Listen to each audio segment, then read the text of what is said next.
Terima kasih. Sekarang saya menjemput Yang Berhormat Kulai. Bismillahirrahmanirrahim. Datuk Yang Dipertua, saya mengucapkan terima kasih di atas peluang yang diberikan untuk membahas belanjawan ini dari peringkat dasar yang saya bermula dengan tarikh 23 hari bulan Oktober 2020 yang amat berhormat Perdana Menteri telah pergi ke istana untuk memohon darurat dilakukan dalam negara kita. Saya rasa sebagai bekas Menteri Kabinet, saya faham the spirit of Kabinet. Dalam mesyuarat Kabinet itu mungkin Menteri-Menteri memberikan nasihat, Perdana Menteri memerlukan nasihat untuk dipersembahkan kepada Yang di-Pertuan Agong untuk darurat dilaksanakan dalam negara kita. Pada 25 hari bulan Oktober 2020, Yang di-Pertuan Agong telah memberikan keputusan menolak permohonan Perdana Menteri. Sebagai seorang lawyer, Datuk Yang Dipertua, yang kita sedikit sebanyak faham tentang budaya Westminster yang berlaku dalam parlimen negara-negara Commonwealth. Apa maknanya seorang yang bernama Perdana Menteri berjumpa Queen ataupun Yang di-Pertuan Agong dalam negara kita dan nasihatnya ditolak? Ini suatu makna yang besar dan pertama kali berlaku dalam sejarah negara Malaysia sejak merdeka. Nasihat seorang Perdana Menteri itu ditolak oleh Seri Paduka Baginda Yang di-Pertuan Agong. By right, sebenarnya kerajaan ini telah jatuh. Itu amalan dalam Parlimen Commonwealth dan saya membuat sedikit rujukan Datuk Yang di-Pertua juga yang berlaku di Australia tahun 75 bila Wakil Queen Governor General Sir John Kerr telah memecat Perdana Menteri Gough Whitlam apabila berlakunya krisis di Senat dan di Dewan Rendah. Dan bukan satu perkara yang baru yang berlaku dalam negara kita dan juga negara-negara Commonwealth.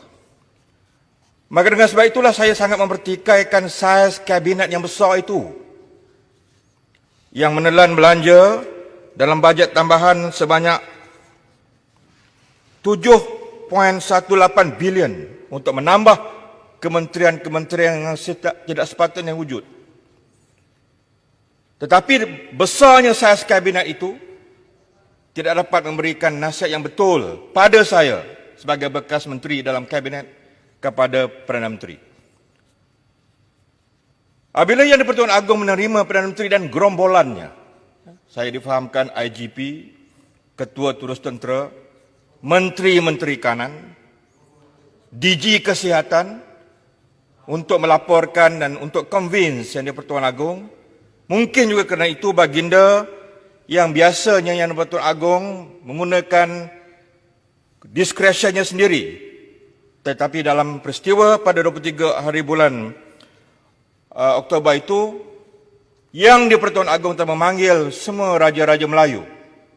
Dan ini mungkin baginda mengamalkan dengan izin two heads better than one. Kerana untuk memutuskan satu keputusan yang besar. Tidak ada bencana besar, tidak ada berlakunya letupan gunung berapi, tidak adanya berlakunya pencerobohan tentera asing ke dalam negara kita, tapi negara nak didaruratkan.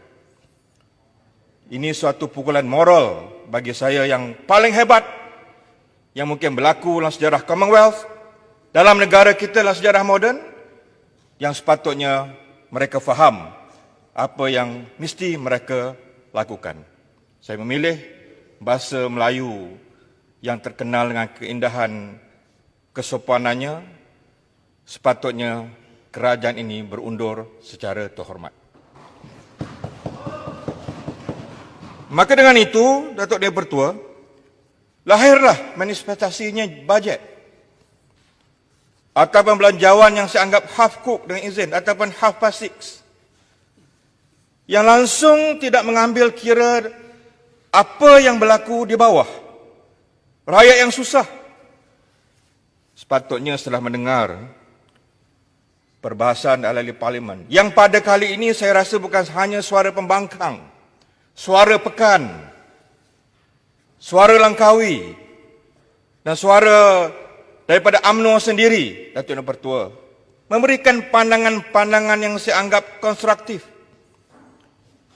yang memberikan laluan luas untuk mereka memperbetulkan kesilapan yang ada dalam belanjawan. Tetapi semalam 15 hari bulan November, Menteri Kewangan keluar dengan satu kenyataan bahawa sekiranya belanjawan ini tidak diluluskan, maka pegawai kerajaan tidak mungkin dapat dibayar gaji. Kenyataan apa ini? Come on. Let's be professional. Bukan semua sini bodoh, Datuk Yang Pertua. Ya. We are not stupid. Ya. Pembangkang membuktikan dalam bajet tambahan, kita very objektif. Untuk meluluskan kabinet yang besar itu, yang bernilai 7.1 bilion itu, kita lawan. Kenapa? Tak perlu. Rakan saya, seorang wanita dari Bakri, jaga 3 kementerian, seorang diri. Dia pecah jadi 3. Kita lawan kerana we are very objective. Tetapi untuk COVID, untuk belanjawan, untuk rakyat, untuk kita perangi COVID yang berjumlah 1.77 bersama dengan pengajian tinggi, bersama dengan kesihatan 1.18 bilion, kita sokong. Saya rasa Yang di-Pertuan Agong juga mendengar perbahasan ahli parlimen. Kerana ada satu surat yang keluar dari istana. Sepada itu, saya rasa dalam sejarah Commonwealth berlaku the so-called intellectual discourse. Ya. Queen, ya. Mana-mana king. Ya. Dalam negara Commonwealth ini bila berlaku perbahasan, ia tidak dianggap derhaka. Saya harap tidak ada blogger-blogger murahan yang mengatakan ini cuba menderhaka pada Yang Pertuan Agong. Tidak. Tetapi saya mahu menyatakan di sini, jangan ada politikus yang bergayut di pagar istana meraih simpati untuk kepentingan diri sendiri. Ini tidak boleh kita izinkan. Yang di-Pertuan Agong menyaksikan kita berbahas secara objektif. Kita hanya mahu moratorium itu dilaksanakan. Kita mahu subsidi upah itu dilanjutkan. Kita mahu supaya apa yang rakyat perlu pada hari ini diberikan. Dan sepatutnya setelah mendengar ucapan ahli parlimen, Menteri Kewangan semalam memberikan satu kenyataan yang pro rakyat.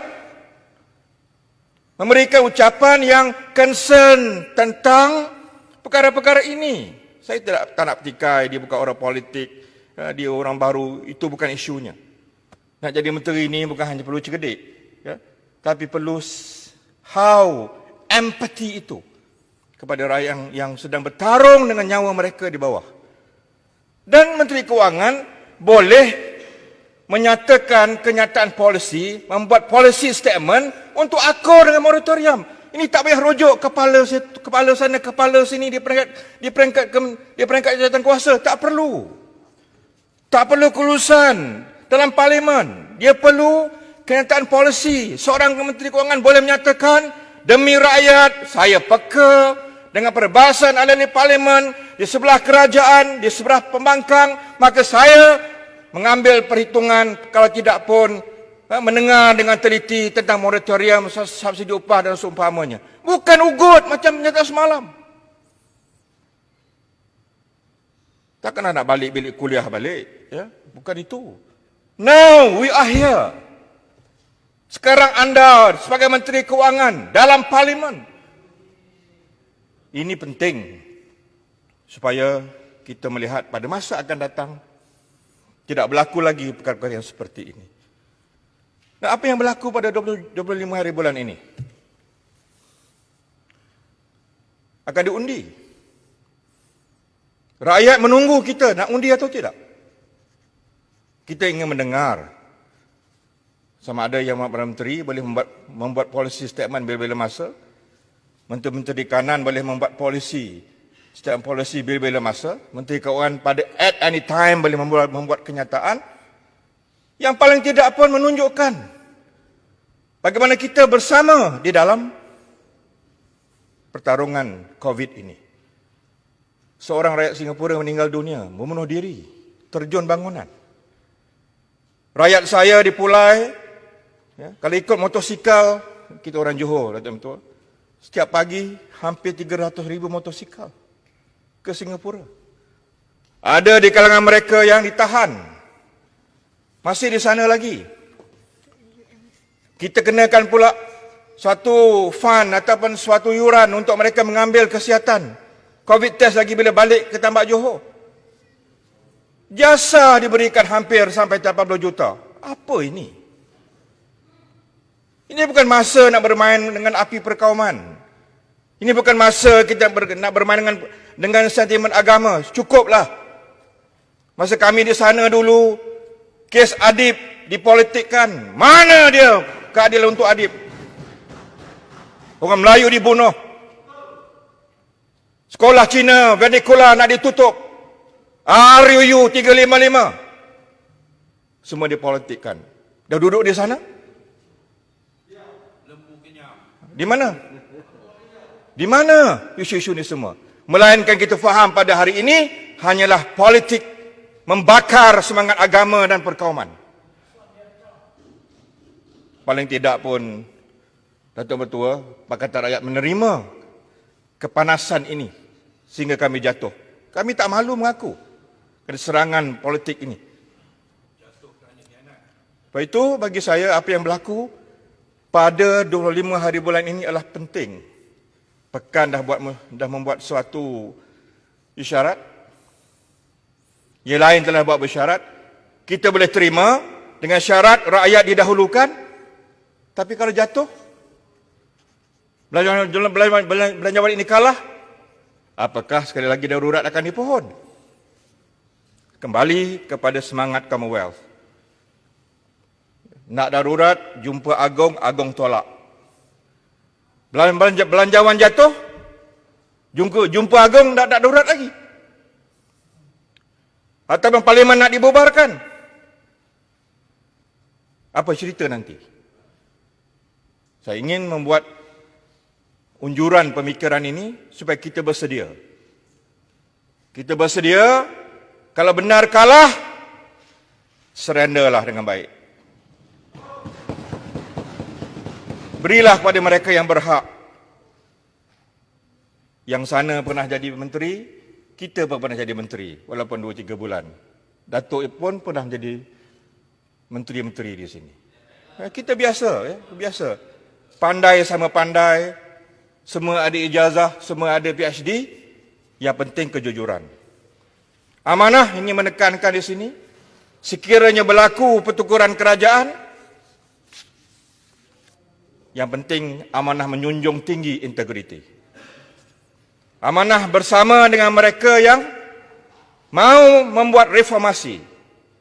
Semangat reformasi yang ditiupkan bersama dengan kita. Tapi amanah tidak setuju sekiranya dalam perjalanan ini kita mengambil perompak dan penyamun bersama dengan kita. Itu tidak boleh. Nabi SAW sangat objektif.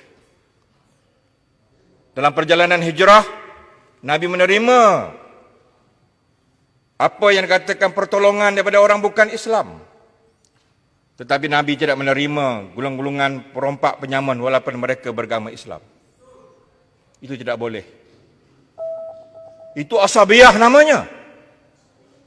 Mengumpulkan satu bangsa, ketuanan itu, ketuanan ini, untuk menegakkan kezaliman. Ini tidak boleh.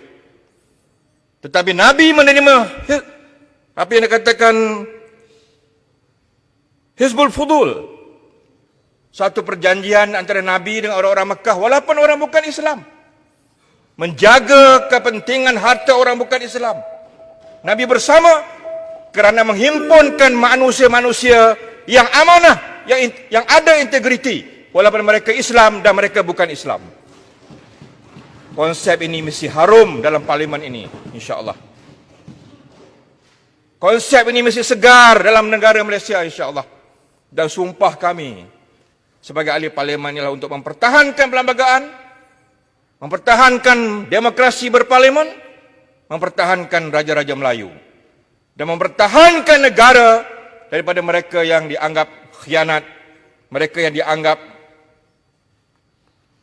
menyeleweng harta negara yang menyebabkan negara terkesan pada hari ini. Sekadar itu, Datuk Yang Pertua, peluang yang diberikan. Terima kasih. InsyaAllah kita bersama negara Malaysia. Terima kasih Yang Berhormat Pulai bangsa Johor ya. Sekarang saya menjemput Yang Berhormat Dungun.